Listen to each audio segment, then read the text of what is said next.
Ini adalah episode ke-7. Pada 6 episode sebelumnya, kita sudah menjawab 9 dari 10 argumen yang selama ini membuat kita yakin bahwa bumi berbentuk bola. Topik terakhir, anggapan bahwa Flat Earth mundur 500 tahun akan dibahas lewat beberapa episode. Episode ini khusus membahas masalah secret societies yang merupakan landasan ideologis dari elit global. Siapakah mereka? Bagaimana mereka bisa mendominasi dunia tanpa kita sadari? Dan apa pentingnya soal ini untuk kita? Media-media dan film-film sering menggambarkan konspirasi sebagai teori yang hanya dipercaya oleh orang-orang paranoid. Itulah propaganda yang dilakukan agar orang yang membongkar konspirasi mereka dianggap sebagai orang gila. Konspirasi berasal dari bahasa Romawi atau Itali. Conspirare, spirare itu bernafas, kon itu bersama. Conspirare, bernapas bersama, bersekongkol dan bersiasat secara diam-diam seperti berbisik. You can only whisper it. Anything more than a whisper, and it would vanish. It was so fragile.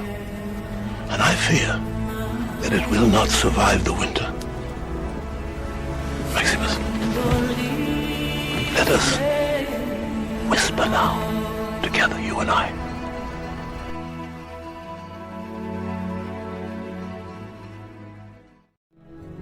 Istilah konspirasi populer lewat peristiwa tewasnya Julius Caesar. Ia ditusuk belati oleh 13 orang pengikut setianya yang sebelumnya merencanakan secara diam-diam. Konspirare, bernapas bersama. Konspirasi adalah khas perilaku secret societies yang gemar menyimpan rahasia di tempat ramai melalui kode-kode dan berbagai simbologi. Konspirasi dan secret societies adalah nyata, bukan teori. Mari kita dengar pidato Presiden John F. Kennedy tentang konspirasi dan secret societies. The very word secrecy is repugnant in a free and open society, and we are, as a people, inherently and historically opposed to secret societies, to secret oaths, and to secret proceedings. For we are opposed around the world by a monolithic and ruthless conspiracy that relies primarily on covert means for expanding its sphere of influence, on infiltration instead of invasion, on subversion instead of elections, on intimidation instead of free choice.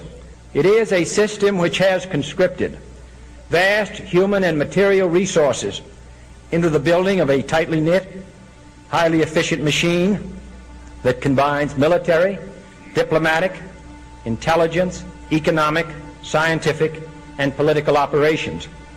Its preparations are concealed, not published. Its mistakes are buried, not headlined. Its dissenters are silenced, not praised. No expenditure is questioned, no secret is revealed. That is why the Athenian lawmaker Solon decreed it a crime for any citizen to shrink from controversy. I am asking your help in the tremendous task of informing and alerting the American people, confident that with your help, man will be what he was born to be, free and independent.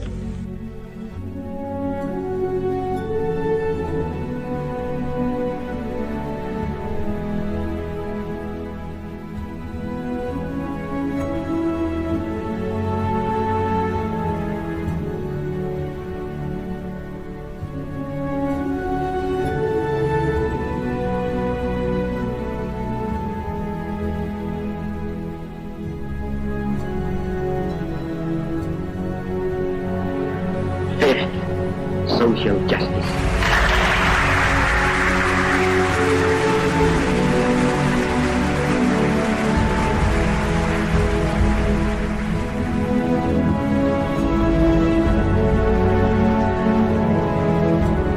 I hate imperialism. I detest colonialism.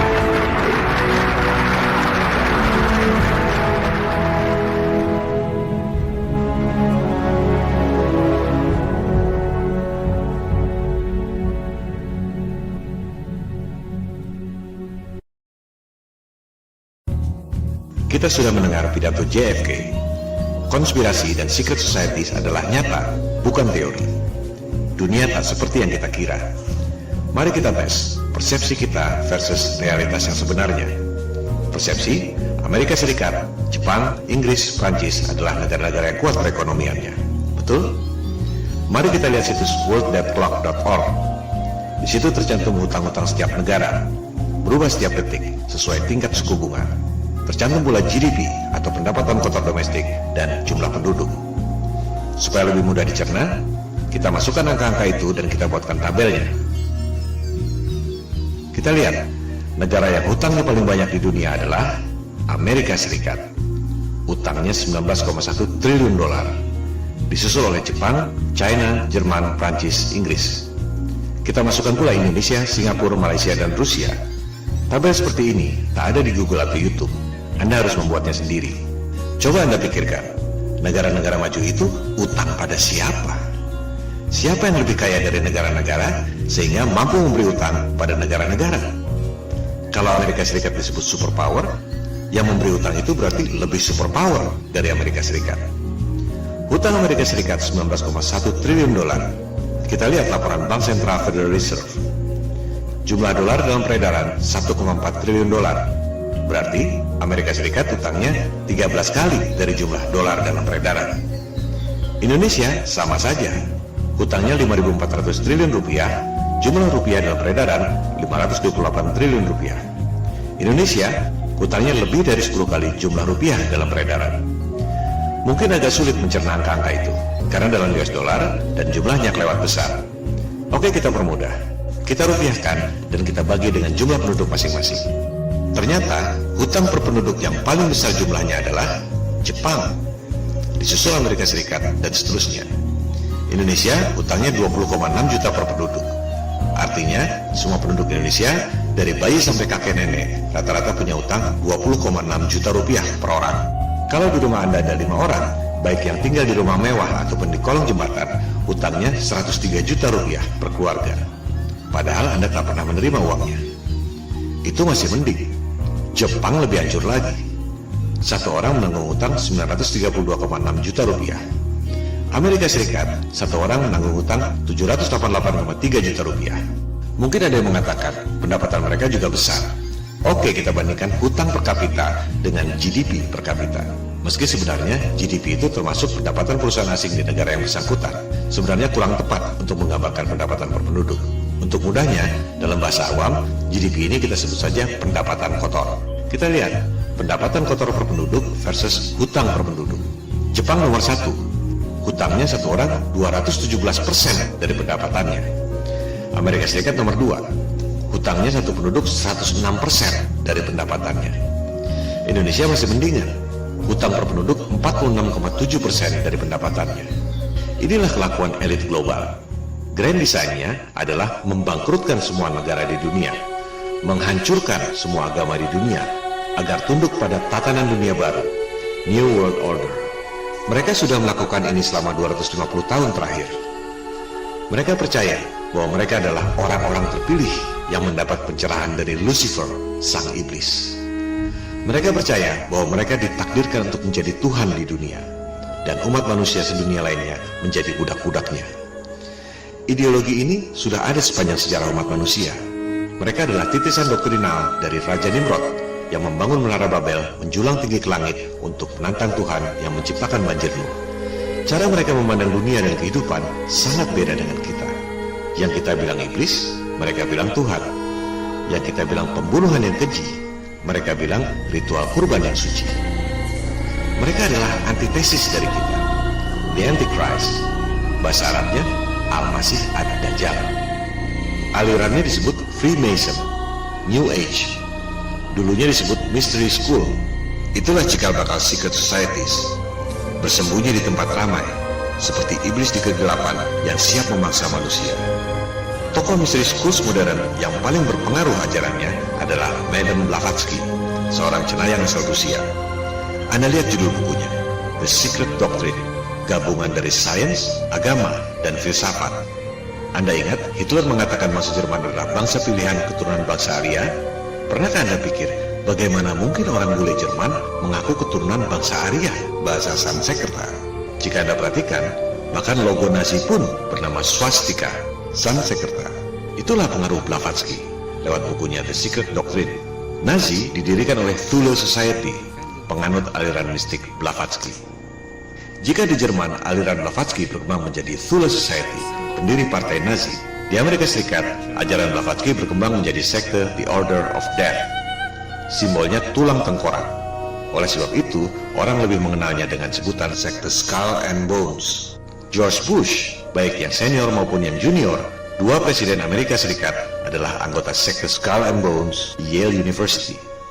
His name in the Yale University secret society Skull and Bones, better known to you as President George Bush. Now, for the first time in the history of that Yale club, two of its former members will go head-to-head for the presidency. Also the first time in the history of that slightly less secretive organization, the United States of America. That's right, John Kerry was also in Skull and Bones. In a moment, a journalist at Yale who has removed some of the unknowns from the bones. First, who are these people? Skull and Bones dates to 1832. It was, in fact, a reaction to a secret society, the Masons, then much more influential than they are today. New members, the neophytes, are expected to do things like lie in coffins and wrestle in mud and kiss a skull and confess their sexual histories in front of the group. Once you're in, you're in. Skull and Bones is for life. Henry Luce, who created Time Magazine and all its cousins. Harold Stanley, founder of Morgan Stanley. Henry Louis Stimson, the Secretary of War under FDR and Truman. William F. Buckley. Averill Harriman, longtime governor of New York. And then there are the presidents. William Howard Taft, whose father Alfonso had helped found the group and whose son Robert was a senator. George Herbert Walker Bush, whose father Prescott was a bonesman and a senator. The current President Bush, his opponent is John Kerry, bonesman, class of 66. You both were members of Skull and Bones, a secret society at Yale. What does that tell us? Not much, because it's a secret. You were both in Skull and Bones, the secret society. It's so secret we can't talk about it. One a Democrat, one a Republican, miles apart on the issues, but both rooted in the same secret Yale society. Apakah persamaan antara Hitler dan Bush? Jawabannya, mereka sama-sama penganut aliran mistik Blavatsky, secret societies. Ajarannya berakar pada Raja Nimrod. Dalam kepercayaan mereka, surga Firdaus alias Paradise, Taman Eden, adalah Atlantis. Mereka percaya dulunya berjaya di situ. Atlantis tenggelam dalam semalam oleh banjir Nuh.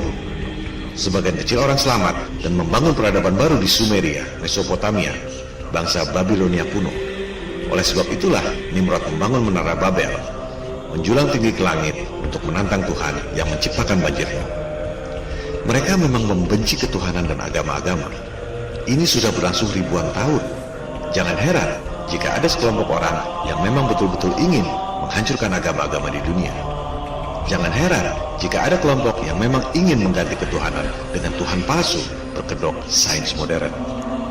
Mereka adalah antitesis dari agama. The Antichrist, Al-Masih Ad-Dajjal. Let me give you a little inside information about God. God likes to watch. He's a prankster. Think about it. He gives man instincts.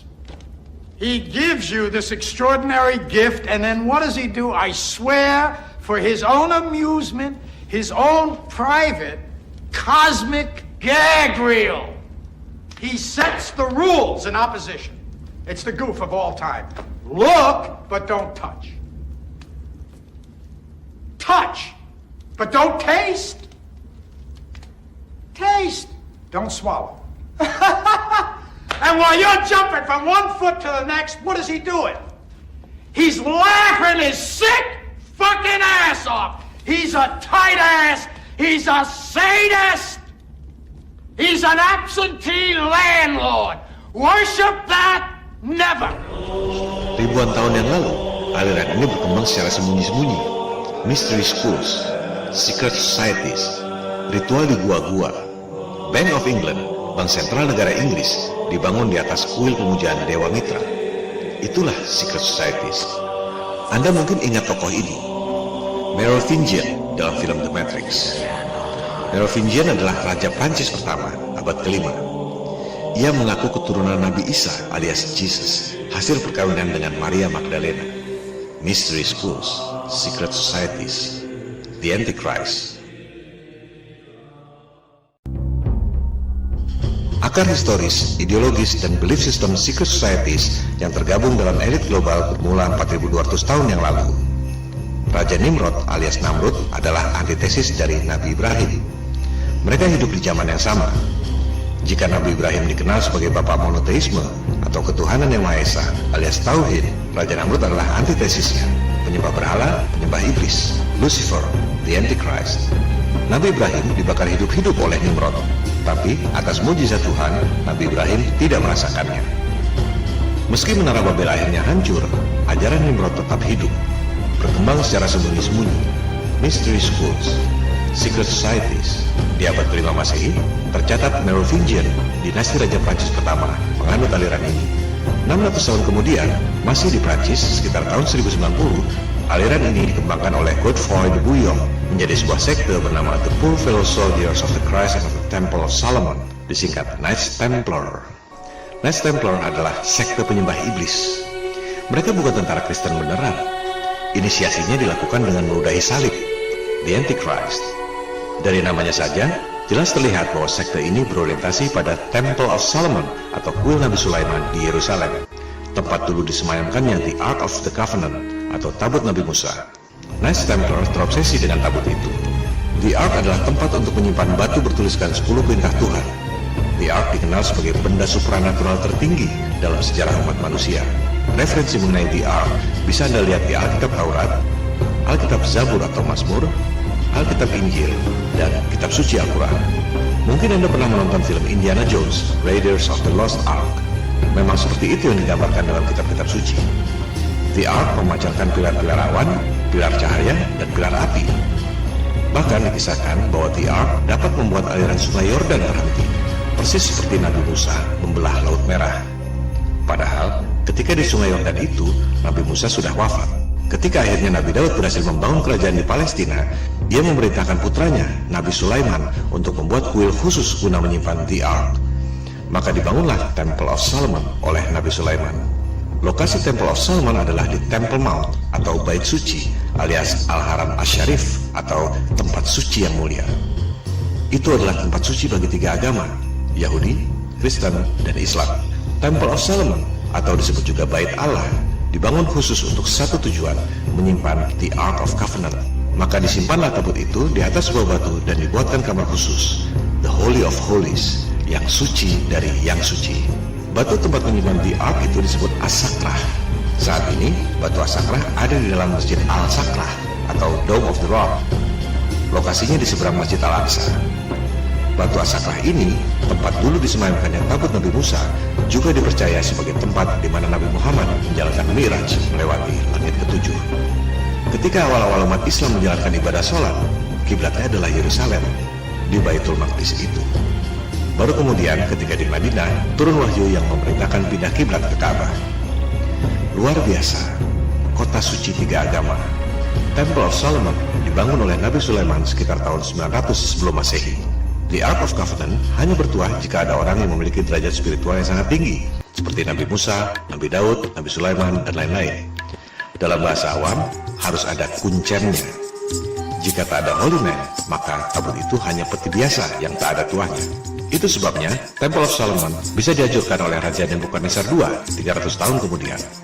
Nebukadnezar II adalah Raja Neo-Babylonian atau Irak sekarang. Saddam Hussein dikenal mengklaim dirinya sebagai keturunan Nebukadnezar II yang menghancurkan Temple of Solomon. Sisa-sisa runtuhan Temple of Solomon inilah yang kemudian menjadi tembok ratapan. Tempat bangsa Yahudi meratapi kesedihan, awalnya akibat hancurnya kejayaan yang dibangun oleh Nabi Daud dan Nabi Sulaiman. Sejak diserang Nebukadnezar 2600 tahun lalu, tabut Nabi Musa hilang sampai sekarang. Tak ada yang tahu di mana tempatnya. Masjid Al-Aqsa dan Masjid Al-Sakrah dibangun abad ke-7, 1200 tahun setelah Temple of Solomon hancur. Kuil Nabi Sulaiman sudah hancur 1200 tahun sebelum Islam lahir. Umat Yahudi, Kristen, dan Islam di Yerusalem adalah tetangga yang rukun. Mereka tak pernah perang. Tak akan ada perang jika tak ada yang provokasi. Umat 3 agama hidup rukun bertetangga selama ribuan tahun. Baru ada konflik setelah dipecah belah oleh Inggris melalui British Mandate on Palestine 1922 yang berbuntut lahirnya negara Israel tahun 1948. Kita akan membahas soal adu domba elit global ini nanti. Silakan Anda buka situs Old City Jerusalem di Wikipedia. Ada keterangan di situ. Ketika Khalifah Umar bin Khattab tiba di kota suci Yerusalem, ia justru disambut hangat oleh otoritas agama Kristen di Yerusalem. Tak ada perang. Justru Umar dianggap sebagai pelindung dan penyelamat kota Yerusalem oleh pimpinan tertinggi agama Kristen di situ, yaitu Sophronius. Umar dipersilakan melaksanakan sholat di gereja Yerusalem, tapi Umar menolak karena takut suatu saat umat Islam mengklaim gereja itu sebagai tempat sholat. Umar sholat di luar gereja dan menulis surat kepada otoritas agama Kristen di situ yang isinya melindungi gereja dan melarang umat Islam mengklaim gereja itu. Inilah contoh nyata keteladanan kerukunan umat beragama yang tak diajarkan di sekolah.